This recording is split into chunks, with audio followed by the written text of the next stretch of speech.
आता जोपर्यंत फायनल अहवाल येत नाही तोपर्यंत मी उगीच लोकांच्या मनात मतभेद करण्याचं मी स्वतः करायला नाही पाहिजे.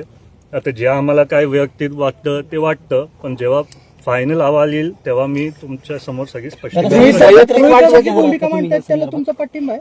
मी सविस्तर पत्रकार परिषद रोहित दादा जी भूमिका मांडतायत त्याला तुमचा पाठिंबा आहे. मी तसं नाही बोललो. तुम्ही माझ्या मुद्द्यांचे चुकीचे उल्लेख नका करू. मी बोललो काय माझे मुद्दे होते ते त्यांनी त्याच्यात कव्हर अप केले. पण मला पण वाटतं की कुठेतरी तुम्हाला माहिती, मी एका काळात तो व्हिडिओ टाकला जिथं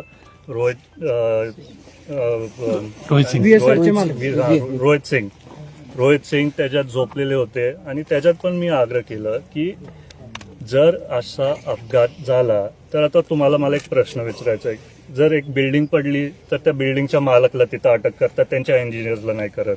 एका रेस्टॉरंटला आग लागली तर रेस्टॉरंटच्या मालकांना अटक करतात. तर जर असा अपघात झालाय तर त्यांच्यावरती अटक व्हायला पाहिजे जोपर्यंत पूर्ण व्यवस्थित कारवाई होत नाही. हीच माझी मागणी.